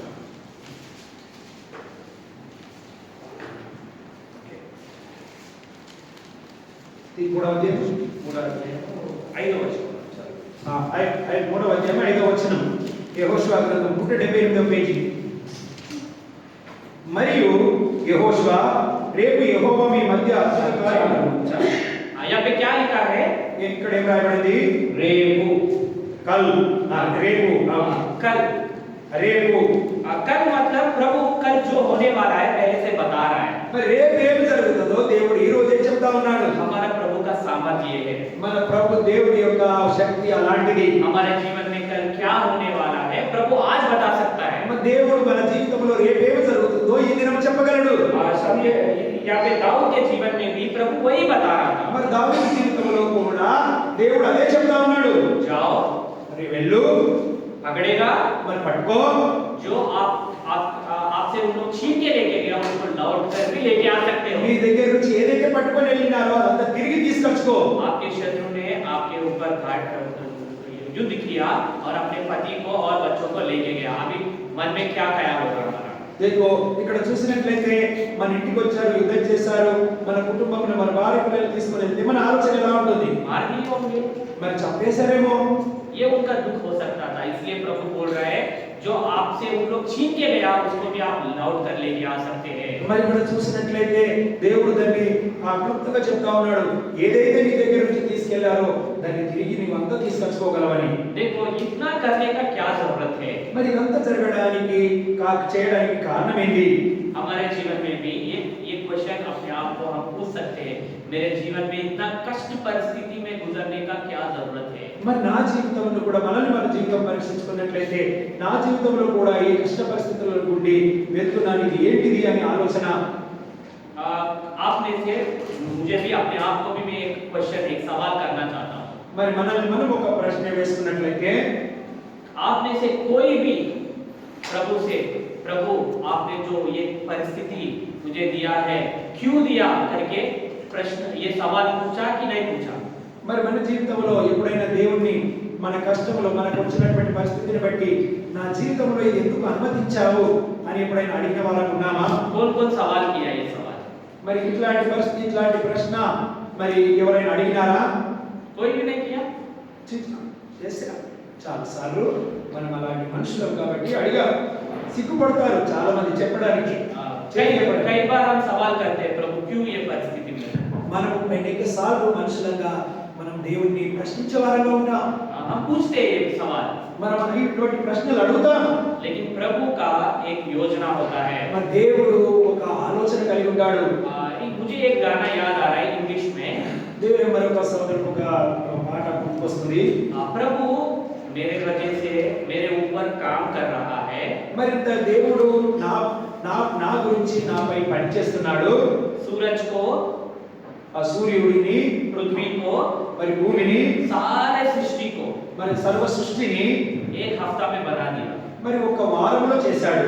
लेकिन కానీ प्रभु मेरे लिए मुझ में काम कर रहा है। మరి దేవుడు నా కొరకు నాలో పని చేస్తా ఉన్నాడు. अगर प्रभु सारे सृष्टि को एक हफ्ता में इतना सुंदर बना सकता है तो हमको इतने दिनों से, इतने सालों से, इतने वर्षों से प्रभु बना रहा है तो हमको कितना और सुंदर बनाना चाहते हैं। మరి ఒక వారం రోజులో సృష్టించిన సృష్టి ఇంత అందంగా ఉంటే మరి మన జీవితంలో మన దేవుడు మనల్ని రోజు రోజు రోజు రోజు సృష్టిస్తూనే ఉన్నప్పుడు మనం ఇంకెంత అందంగా కావాలి? ये सारे परिस्थितियों में हमारा रिएक्शन कैसा है, हम प्रभु पे और कैसे देख रहा है, अब प्रभु को सवाल कर रहा है या नहीं तो प्रभु को दंडवत आराधना उपासना कर रहा है, अपने आप को जांचना और परखना चाहिए। మరి ఈ పరిస్థితుల్లో కూడా మనం వెలుచున్నప్పుడు మనం దేవుణ్ణి ఆరాధించే వారంగానే ఉంటున్నామా లేకపోతే ప్రశ్నించే వారంగా ఉంటున్నామా? और ये विषय अगर हमारे जीवन में हम लागू करेंगे इस आधुनिक काल में, మరి ఈ యొక్క అంశాన్ని మన చదువుని బాగా మన జీవితంలో ఈ సమయంలో మనం అన్వయించుకున్నట్లయితే ఏమిటంటే प्रभु ने हमारे जीवन में कई परिस्थिति अनुमति किया है। మరి మన జీవితంలో కూడా దేవుడు కొన్ని పరిస్థితులను అనుమతిస్తూ వచ్చినాడు. प्रभु उस परिस्थिति के साथ साथ उससे छुटकारा पाने के लिए मार्ग भी रखता है। మరి ఎప్పుడైతే పరిస్థితులను దేవుడు అనుమతిస్తాడో వాటి నుంచి తప్పింపబడినట్లు కూడా దేవుడు మార్గాన్ని ఇస్తాడు. पहले कोरिन्थी उसका 10 अध्याय 13 वचन में ऐसा लिखा है। మొదటి కొరింథీ 10వ అధ్యాయము 13వ వచనంలో ఇలా రాయబడింది. आइए सब मिलकर पढ़ेंगे। అందరం కలిసి చదువుకుందాం. మొదటి కొరింథీ 10వ అధ్యాయము 13వ వచనం. तुम किसी ऐसी परीक्षा में नहीं पड़े जो मनुष्य के सहने से बाहर है। परमेश्वर सच्चा है और वह तुम्हें सामर्थ से बाहर परीक्षा में न पड़ने देगा, वरन परीक्षा के साथ विकास के लिए। देखो प्रभु ने हमको परीक्षा रखा है। మరి దేవుడు మనల్ని పరీక్షిస్తాడు. हमको कोई परिस्थिति में प्रभु ने रख दिया है। మరి ఒక పరిస్థితిలో దేవుడు మనల్ని ఉంచినప్పుడు उस परिस्थिति कैसा है? ఆ పరిస్థితి ఎలాంటిది? ये देखो भाई, जैसे आपके बाजू वाला भाई को परिस्थिति है उनके कैपेसिटी में, हमको भी वही परिस्थिति प्रभु देता है। మరి ఇప్పుడు మన పక్కనున్న సహోదరుని జీవితంలో ఎలాంటి పరిస్థితుల్లో ఎలాంటి శక్తిని ఇస్తాడో మార్గాన్ని మనకు కూడా అలాగే ఇస్తాడు. दूसरा, రెండవదిగా प्रभु उस परिस्थिति को सामना करने का सामर्थ्य देगा। మరి ఇప్పుడు చూడండి, ఆ పరిస్థితిని జయించడానికి మరి దేవుడు శక్తిని ఇవ్వగలడు. और तीसरा, మూడవదిగా उस परिस्थिति से हटने के लिए एक मार्ग भी प्रभु तैयार करेगा। మరి ఆ పరిస్థితుల నుంచి మనం తప్పించుకోవడానికి ఒక మార్గాన్ని కూడా దేవుడు ఏర్పరుస్తాడు. ईसाई का जीवन कैसा है? మరి యేసు ప్రభు యొక్క జీవితం ఎలా ఉంది? ईसाई क्राइस्तव ने క్రైస్తవుని యొక్క జీవితం ఎలా ఉంది? ये एक युद्ध भूमि है। మరి ఇది ఒక పోరాటమైనటువంటి జీవితము. युद्ध भूमि में आपने तलवार लेके गया, మరి యుద్ధం చేసేటప్పుడు మనం ఒక చాకును తీసుకుని వెళ్ళినప్పుడు तलवार निकाला, మరి చాకు తీసాము. आपके जो शत्रु है మరి మన ముందట మన ఆ శత్రువు ఉన్నాడు. कैसे है भाई? మరి ఎట్లున్నావు సహోదరుడు అంటామా? आओ मुझे मारो करके बोलेगा, మరి ఆ రండి నన్ను చంపండి అని అంటామా? ऐसा बोलेगा क्या? మనం అట్లా చెప్తామా? వాళ్ళు చెప్తారా? శత్రు వాళ్ళు కూడా చెప్తారా? మరి శత్రువు हमको ऐसा बताएगा। మరి శత్రువు అలా చెప్తాడా మనకి? अब क्या करना चाहिए? మనం ఏం చేయాలి? लड़ना चाहिए। మరి పోరాడాలి. लेकिन इस संसार के रीति से हमारा लड़ाई नहीं है। మరి లోక రీతిగా మన పోరాటం కాదు. ये इस आत्मिक युद्ध जो है, మరి మన ఆత్మీయ జీవిత ఆత్మీయ యుద్ధం ఏంటంటే कई विषय को, जैसा एफेसियों की पत्री 6 अध्याय में लिखा है, वो सारे विषय को रखकर हम युद्ध करना चाहिए। మరి ఈ విధంగా ఈ 6వ వచనంలో 6వ అధ్యాయంలో ఏదైతే పెట్టారో వాటన్నిటి గురించి మనం పోరాడాలి. और वो जब हम सामने करने के लिए जाएंगे, మరి ఎప్పుడైతే మనము దాన్ని ఎదుర్కోవడానికి వెళ్తామో मैं नहीं लड़ूंगा, నేను పోరాడను, मुझे नहीं चाहिए, నాకొద్దు, ये एक तरीका है। మరి ఇది ఒక క్రమము. दूसरा, రెండవది लड़ाई करो लड़ाई करो लड़ाई करो, మరి పోరాడండి పోరాడండి పోరాడండి అని. जब तक लड़ाई करो तब तक लड़ाई करो जब तक वो शत्रु तुम्हारे सामने मर ना जाए। మరి ఇక్కడ ఎప్పుడు ఎంతవరకు పోరాడాలి అంటే ఆ శత్రువును మన దగ్గర నుంచి తొలగించేంత వరకు. तीसरा, మూడవది लड़ाई करो, మరి పోరాడండి, नहीं होगा మరి కాదొచ్చు, पीछे मुड़ के चले जाओ। మరి వెనక్కి తిరిగి వెళ్ళిపో. ये 3 तरीका यहाँ पे लिखा है। మరి మూడు రకాలుగా ఇక్కడ రాయబడింది. आप कैसे परिस्थिति में प्रभु का दिया हुआ उस परीक्षा में लड़ रहे हो? మరి నీకు ఇచ్చినటువంటి పరిస్థితుల్లో నీవు ఎలా పోరాడుతున్నావు? अनुभव रीति से मैं एक चीज आपको बताना चाहता మరి हूँ। అనుభవంతో ఒక విషయం చెప్పాలనుకుంటున్నాను. प्रभु मुझे ये नहीं चाहिए, మరి దేవుడు నాకేది నాకు వద్దు, मैं सही नहीं पा रहा, మరి నేను సరిగా లేను, मैं चले जाऊंगा। నేను వెళ్ళిపోతాను. प्रभु बोलेगा चले जाओ। మరి దేవుడు అంటాడు వెళ్ళిపో అంటాడు.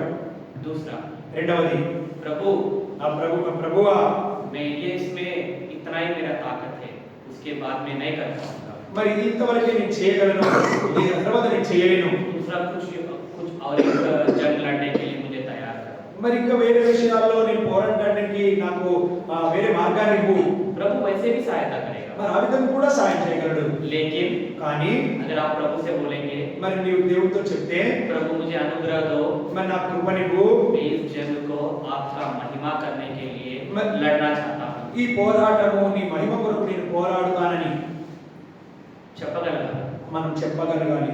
हमें ऐसा बोलना चाहिए। మనం ఆ విధంగా చెప్పాలి. जब हम ऐसा बोलेंगे మనం ఎప్పుడైతే ఆ విధంగా చెప్తామో प्रभु हमको ताकत सामर्थ शक्ति देगा ताकि हम उस जंग को लड़ सके। మనకు తెలివిని, శక్తిని, బలమును దేవుడు అనుగ్రహిస్తాడు. अगर आप प्रभु का जंग लड़ने के लिए पीछे हट गए तो हमारे लिए ये मैच नहीं है। మరి దేవుని యొక్క బిడ్డలముగా మనం పోరాడకపోతే ఆ పోరాడలేని వాళ్ళకి ఇటువంటి రక్త మాంసములు లేవు. जो प्रभु के मेज में भाग लेना चाहता है वो प्रभु के लिए स्थिर रुकना जरूरी है। ఎప్పుడైతే ప్రభు యొక్క రక్త మాంసంలో పాల్పొందాలని అనుకుంటున్నామో మనం ప్రభు కొరకు స్థిరమైన గలవారంగా ఉండాలి. इसलिए प्रभु का वचन ये कहता है कई लोग अनजान इसमें भाग ले रहा है क्योंकि उन लोगों को इसका शक्ति नहीं मालूम कि इसके अंदर प्रभु का जीवन है करके। మరి ఇక్కడ చూసినట్లయితే అనేకులు ఆచార పద్ధతిలో ఏదో తెలిసి తెలియని స్థితిలో పాల్పొంపులు పొందుతారు కానీ వారికి తెలియదు ఇది దేవుని యొక్క శక్తి అని. प्रभु का वचन ये कहता है దేవుని యొక్క వాక్యం ఇది చెప్తుంది. यशायाह नबी के पुस्तक 43 का 7 वचन में యెషయా గ్రంథము 43:7 వచనము. యెషయా గ్రంథము హిందీ నుంచి 43 का 7 वचन 43:7. आइए सब मिलकर पढ़ेंगे। అందరం కలిసి చదువుకుందాం. యెషయా గ్రంథము 43:7 వచనము. पढ़िए। చదువుకుందాం.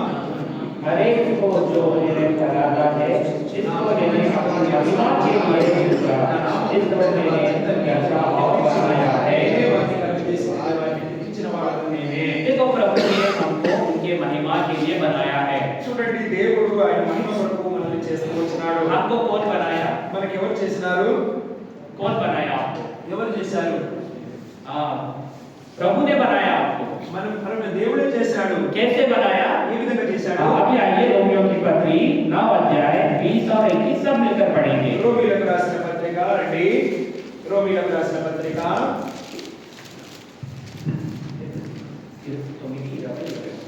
9వ అధ్యాయము 20-21. రోమీయులకు రాసిన పత్రిక 9వ అధ్యాయము 20-21. रोमियो की पत्री 9 अध्याय 20 और 21। అవును గాని ఓ మనుషుడా దేవునికి ఏమి చెప్పడం నన్నెందుకు ఇలాగ చేసినావు అని నింపబడినది రూపించిన దానితో చెప్పునా ఒక ముద్దలో నుండి ఒక ఘటము ఘనతకును ఒకటి ఘనహీనతకును చేయుటకు మట్టి మీద కుమ్మరవానికి అధికారము లేదా? हमारे प्रभु को हमारे ऊपर सर्व अधिकार है। మన మీద మన దేవుడికి సర్వ అధికారం ఉంది. जो बनाना है प्रभु जानता है। మరి ఏం చేయవలెనో దేవుడికే తెలుసు. लेकिन कई बार हम बीच में हमारा उंगली हाथ पैर सब कुछ डाल के प्रभु को बोलता है वैसा नहीं। మనం ఆ మధ్యలో దేవుడి చిత్తములో మన వేలును పెట్టి మన ఆలోచనలు పెట్టి మనం అనేక విషయాలలో మనము విరుద్ధంగా చేస్తాం. हम प्रभु को ही बताते हैं प्रभु ऐसा मत करो। మనం దేవుడికే చెప్తాము అలా చేయొద్దన్నట్టుగా. ऐसे वालों को प्रभु के साथ कोई संबंध नहीं बनेगा। మరి అలా చెప్పే వాళ్ళకు దేవుడితో ఎటువంటి సంబంధం ఉండదు. कोई डाउट नहीं कि आपका परिस्थिति बहुत कठिन है। మరి అక్కడ చెప్పలే పరిస్థితి చాలా ఇబ్బందికరంగా ఉంది. लेकिन కానీ प्रभु ये चाहता है कि आप उनके अनुग्रह मांगे। మరి ఆ సమయంలో దేవుడు కోరుకునేది ఏంటంటే ఆయన కృపను. आप अगर बोलेंगे प्रभु ये नहीं चाहिए तो प्रभु निकाल देगा। మరి నాకు ఆ సమయంలో నాకు ఇది వద్దు అంటే దేవుడు తీసేస్తాడు. लेकिन కానీ यशायाह नबी का पुस्तक 43 के 7 वचन के अनुसार उनका महिमा नहीं होगा। మరి దేవుడి యెషయా గ్రంథం 43:7 వచనం ప్రకారం ఆయనకు మహిమ రాదు. और उसके बाद क्या होगा? మా తర్వాత ఏమైతది? हम रोमियो की पत्री 9 अध्याय 21 वचन के अनुसार మరి రోమీయులకు రాసిన పత్రిక 9:21 వచనం ప్రకారం उसको आदर लाने से बदले में उनको अनादर लेके आते हैं। మరి ఆయన మహిమ తీసుకొచ్చే సమయానికి మనం ఆయన మహిమ తీసుకురాని వారుగా ఉంటాం. इसलिए अपने आप को मेज में भाग लेने से पहले परखना चाहिए कितने बार हम लोग ने प्रभु के योजना को नकारा है। మరి చూడండి మనం కూడా ఎన్నిసార్లు మనం ఘనతను తీసుకొచ్చే బదులు ఘనహీనతను తీసుకొచ్చే వారు ఉంటున్నాం. మరి మనం ఆ విషయంలో పరీక్షించుకోవాలి. और जो प्रभु के और मन फिराते और प्रभु को बोलते कि प्रभु मेरा परिस्थिति कठिन है लेकिन मैं ये विश्वास करता हूँ आप मेरे साथ हैं और आपकी अनुग्रह मुझे देगा। మరి ఇది మన కఠినమైన పరిస్థితులు ఉండొచ్చు, కానీ మనం ఆ సమయంలో ప్రభువా నీవు నాకు కృప చూపించుము, సహాయం చేయమని మనం ప్రార్థించి నీకు మహిమ తీసుకొచ్చే వారంగా ఉండాలని చెప్పి కోరుకోవాలి. जिन लोग ने योग्य रीति से ऐसा प्रार्थना किया, प्रभु आप जो भी परिस्थिति मुझे देगा मैं उसको सामना करूंगा, सामने करने के लिए मुझे ताकत शक्ति दीजिए, वही लोग प्रभु के मेज में भाग लेने के लिए योग्य है। ఇటువంటి ఆలోచన కలిగి ఉండాలి అని అంటే ప్రభువా నా జీవితంలో ఎటువంటి పరిస్థితులు ఎదురైనప్పటికీ కూడా వాటిని ఎదుర్కొని పోరాడడానికి నాకు శక్తిని బలమునివ్వు అని ఎవరైతే కోరుకుంటారో, ఎవరైతే అలాంటి ప్రార్థన చేస్తారో వాళ్ళే అర్హులు పాల్గొనడానికి. मैं ऐसा प्रार्थना नहीं करूंगा, मैं मेज में भाग नहीं लूंगा। మరి ఇలాంటి ప్రార్థన చేయను, నేను మరి రక్త మాంసంలో పాల్పంపులు పొందను, ये सही रीति नहीं है। మరి ఇలాంటి ఆలోచన సరైనది కాదు. अपने जीवन को प्रभु के हाथ में सौंप कर दे। మరి జీవితాన్ని మన ప్రభు చేతిలో ఉంచి చూద్దాం. अगर आज के पूरे वचन जो हम लोग ने बांटा है या सब भूल सकता है, మరి ఈ రోజు మనము విన్నటువంటి వాక్యం అందరం మర్చిపోవచ్చు, लेकिन एक बात को याद रखना, మరి ఒక మాట గుర్తుంచుకోవాలి. सारे सृष्टि को प्रभु ने एक हफ्ता में बनाया, మరి సర్వ సృష్టిని ఒక వారంలోగా దేవుడు సృష్టించినాడు. लेकिन प्रभु आपके अंदर मेरे अंदर अभी भी काम कर रहा है। మరి నీలో నాలో దేవుడు ఇప్పటి వరకు కూడా ఇంకా పని చేస్తూనే ఉన్నాడు. अपने पिता को जो वाचा दिया प्रभु ने, మరి చూడండి ప్రభువు తన తండ్రికి ఏదైతే వాగ్దానం చేశాడో, मैं इन लोगों को నేను వీళ్ళని एक दाग भी नहीं, మరి ఒక మచ్చ కూడా లేకుండా, एक गलती भी नहीं, ఒక తప్పు లేకుండా आपके सामने पेश करूंगा। నీ ముందర నిలబెడతాను. वही काम प्रभु हमारे अंदर कर रहा है। మరి అదే పని మనలో దేవుడు చేస్తా ఉన్నాడు. मेरे संडे स्कूल टीचर ऐसा एक बात बोलती थी, నేను మన సండే స్కూల్ టీచర్ ఒక మాట చెప్పేవాడు ఉన్నాడు. क्या वो बात क्या है? ఆ మాట ఏంటంటే, अगर प्रभु को आपने बोलेगा मैं नहीं करूंगा, प्रभु आपको साइड में रख देगा।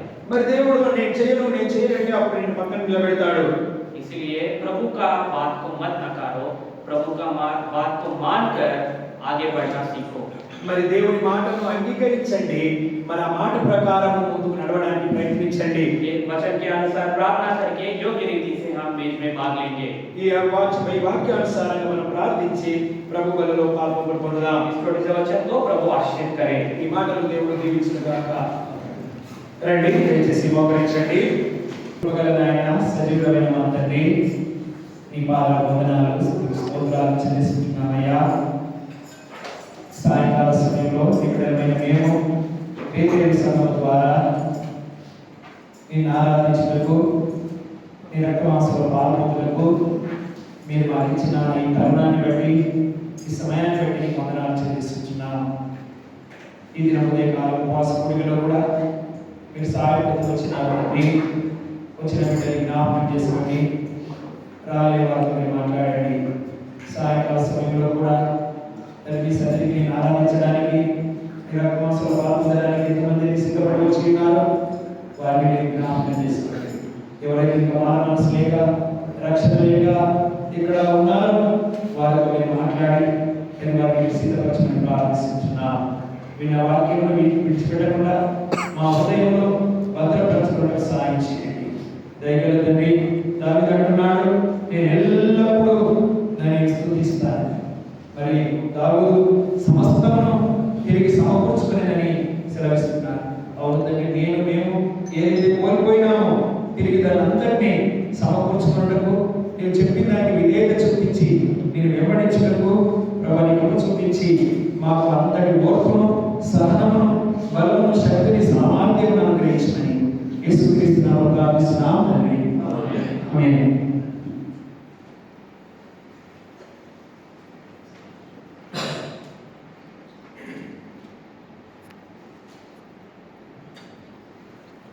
నేను మీకు అప్పగించిన దాన్ని ప్రభువుల పొందితిని, ప్రభువైన యేసు నామమున రాత్రి ఒక రొట్టెని ఎత్తుకొని కృతజ్ఞతాస్తుతులు చెల్లించి దాన్ని విరిచి, ఇది మీ కొరకైన నా శరీరము, నన్ను జ్ఞాపకం చేసుకున్నట్టుగా దీన్ని చేయమని చెప్పాను. ఆ ప్రకారం భోజనమైన పిమ్మట ఆయన పాత్రను ఎత్తుకొని, ఈ పాత్ర నా రక్తమైన కొత్త నిబంధన, మీరు దీనిలో త్రాగునప్పుడు నన్ను జ్ఞాపకం చేసుకున్నట్టుగా దీన్ని చేయమని చెప్పాను. మీరు ఈ రొట్టెను తిని ఈ పాత్రను త్రాగునప్పుడు ప్రభు వచ్చే వరకు ఆయన మరణమును ప్రచురించెదరు. కాబట్టి ఎవడు ఐదుగా ప్రభు యొక్క రొట్టెను తినో లేక ఆయన పాత్రను త్రాగునో వాడు ప్రభు యొక్క శరీరమును గూర్చి రక్తమును కూర్చి అపరాధులు. కాబట్టి ప్రతి మనుషులు తన తాను పరీక్షించుకునవలెను, అలా చేసి ఆ ఒకటి తిని ఆ పాత్రను త్రాగవలెను. ప్రభు శరీరమును వివేచింపక తిని త్రాగువాడు తనకు శిక్షణ కలుగుని తిని త్రాగుతున్నాడు. ఇందువల్లనే వీళ్ళు అనేకులు బలహీనులను రోగులనై ఉన్నారు, చాలా మంది నిద్రించుతున్నారు. అయితే మనలను మనమే విమర్శించుకునేలా తీర్పు పొందగా పోదుము. కృపగల తండ్రి, దయగలిగిన ప్రభువా, తెలుగులో 200 పాత పాటలు 264 हिंदी में 177, हिंदी में 177। तुम लोग भी गाया था ना लास्ट हफ्ता में, जाओ ओके। 177 तमिल 290।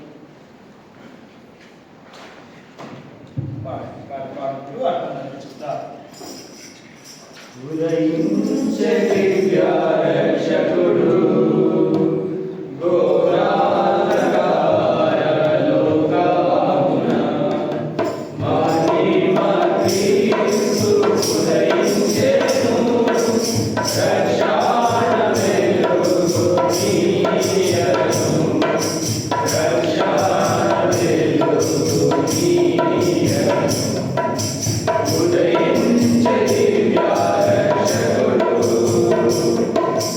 Oh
దయచేసి గమనించండి.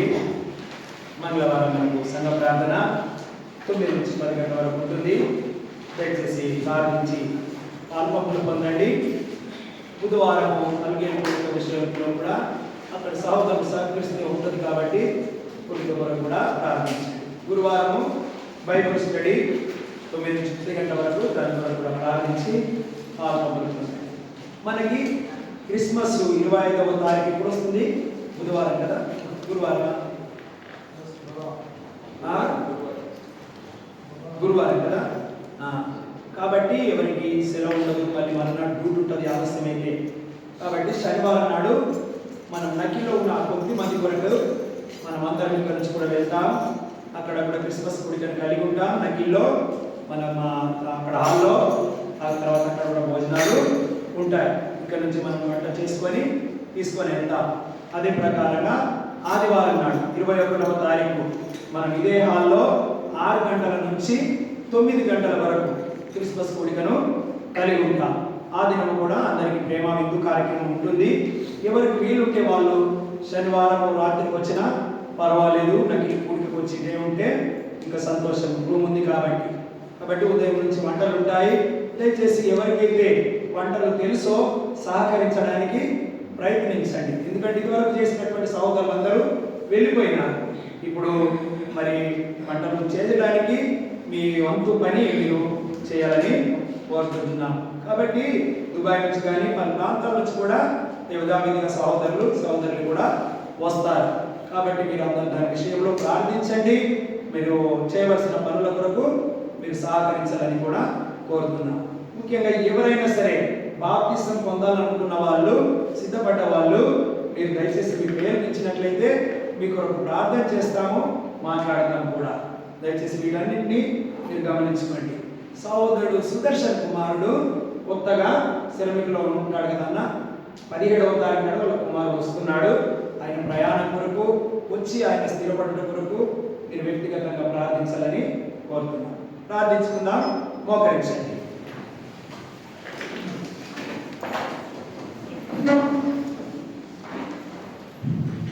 ప్రేమ తండ్రి, కృపగలనైనా సజీవుడైన మా తండ్రికి వందనాలు. ఇంతవరకు మీ సన్నిధిలో గడపడానికి సాయం చేసినారు. సమయం ఆలస్యమైంది, దయతో క్షమించండి. మరి తండ్రి చెప్పలేసి మేనేజ్మెంట్తో మీరు మాట్లాడండి అయ్యా. మరి శ్యామ కుమారుడు, రేవటి జాను, ఆ కళ్యాణ్, వీళ్ళందరినీ కూడా మీరు జ్ఞాపకం చేసుకోండి. కృప చూపించండి తండ్రి, సహాయం చేయండి. అదేవిధంగా నేను ప్రేమించి తీసుకొచ్చిన అర్పణలను దీవించి మీ రాజ్యం అయిన వరకు ప్రభా వాడబడటం కృప చూపించండి. మమ్మల్ని అందరినీ చేసిన ప్రకటనలను మీరు జ్ఞాపకం చేసుకోండి. తిరిగి మేము ఉంటున్న స్థలాలకు క్షేమంగా చేరుకొని మీరు మైపరిచే భాగ్యాన్ని కలుగ చేయమని, బయట సావాసంలో కూడా మీకు చూపించమని సమస్తమును మీ హస్తాలకు చెబుతూ యేసుక్రీస్తు నామములో స్తుతించి ప్రార్థించడుచున్నాం తండ్రి. ఆమేన్. తండ్రి దేవుని ప్రేమయు ప్రభువైన యేసుక్రీస్తు కృపయు పరిశుద్ధాత్మ యొక్క సహవాసము తలలో వచ్చిన మనకును సర్వలోకములో ఉన్న పరిశుద్ధులందరికీ సదాకాలం యేసుక్రీస్తు ప్రభు యొక్క రాజ్యంలో ప్రవేశించేపడేంత వరకు తోడై నడిపించును గాక. ఆమేన్.